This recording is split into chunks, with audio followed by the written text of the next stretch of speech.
partai itu kan baru pertemuan awal. Saya pikir masih terlalu dini kita mau bicara soal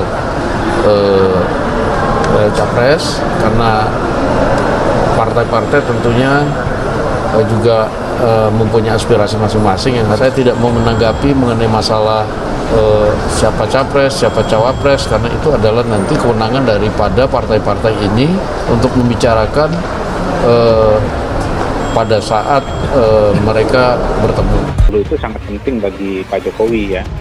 Dan Pak Jokowi jarang-jarang, bahkan mungkin hampir tidak pernah se-eksplisit kemarin menyatakan kekecewaannya dan kesedihannya terhadap batalnya penyelenggaraan Piala Dunia U20 yang notabene ya diatribusikan kepada sikap PDI Perjuangan dan khususnya lagi sikap Ganjar Pranowo.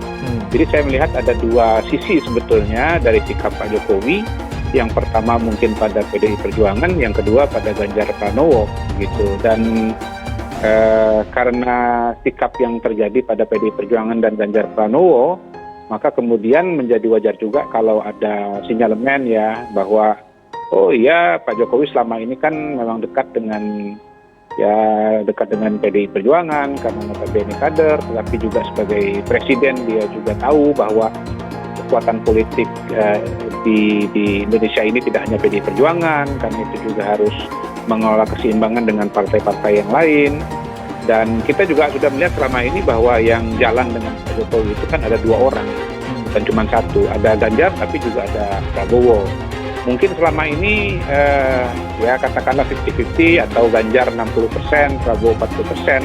Tapi dengan peristiwa besar kemarin bukan mustahil ini terjadi pergeseran. Sekarang Prabowo 60%, Ganjarnya 40%.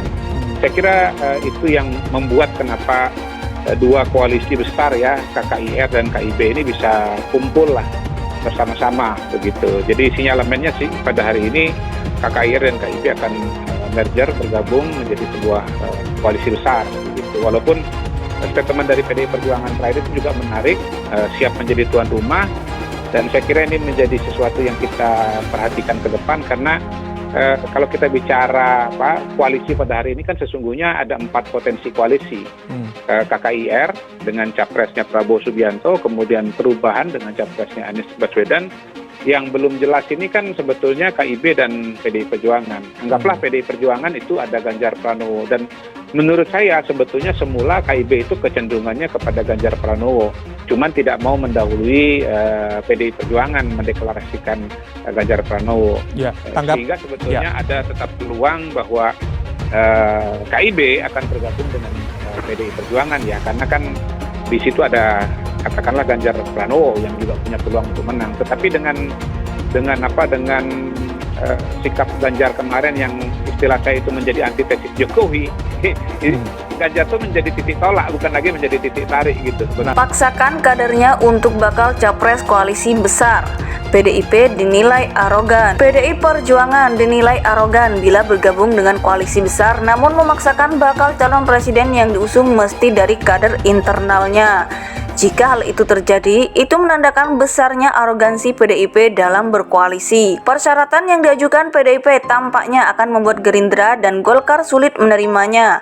Hal itu mengindikasikan arogansi PDIP dalam berkoalisi, ujar pengamat komunikasi politik Universitas Esa Unggul Jamiluddin Ritonga Kamis 6 April. Partai Gerindra dinilai sulit menerima syarat itu karena Ketua Umum Partai Gerindra Prabowo Subianto menghendaki maju sebagai bakal capres, senada dengan Golkar yang hingga saat ini terlihat ngotot memajukan Airlangga Hartarto. Prabowo Subianto sudah harga mati harus jadi capres, karena itu Gerindra bisa saja tarik diri bila PDIP bergabung ke koalisi besar. Golkar juga senada dengan Gerindra. Tentu hal itu juga akan menyulitkan keberlangsungan koalisi besar, ucapnya. Sebelumnya, Ketua DPP PDI Perjuangan Said Abdullah memberikan daya tawar tinggi bila gabung koalisi besar, yaitu mencalonkan kader PDIP menjadi capres. Yang pertama, internal pasti.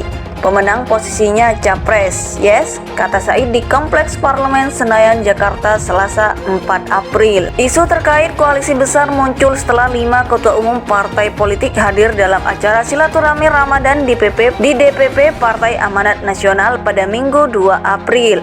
Ketua Umum PAN Zulkifli Hasan, Ketua Umum Partai Golkar Airlangga Hartarto, Pelaksana Tugas PLT Ketua Partai Persatuan Pembangunan Muhammad Mardiono, Ketum Partai Gerindra Prabowo Subianto, dan Ketum Partai Kebangkitan Bangsa PKB Muhaimin Iskandar hadir dalam agenda itu. Persyaratan yang diajukan PDIP tampaknya akan membuat Gerindra dan Golkar sulit menerimanya. Hal itu mengindikasikan arogansi PDIP dalam berkoalisi, ujar pengamat komunikasi politik Universitas Esa Unggul Jamiluddin Ritonga Kamis 6 April. Prabowo Subianto sudah harga mati harus jadi capres, karena itu Gerindra bisa saja tarik diri bila PDIP bergabung ke koalisi besar. Golkar juga senada dengan Gerindra. Tentu hal itu juga akan menyulitkan keberlangsungan koalisi besar, ucapnya. Sebelumnya, Ketua DPP PDI Perjuangan Said Abdullah memberikan daya tawar tinggi bila gabung koalisi besar, yaitu mencalonkan kader PDIP menjadi capres. Yang pertama, internal pasti. Pemenang posisinya capres. Yes, kata Said di Kompleks Parlemen Senayan, Jakarta, Selasa 4 April.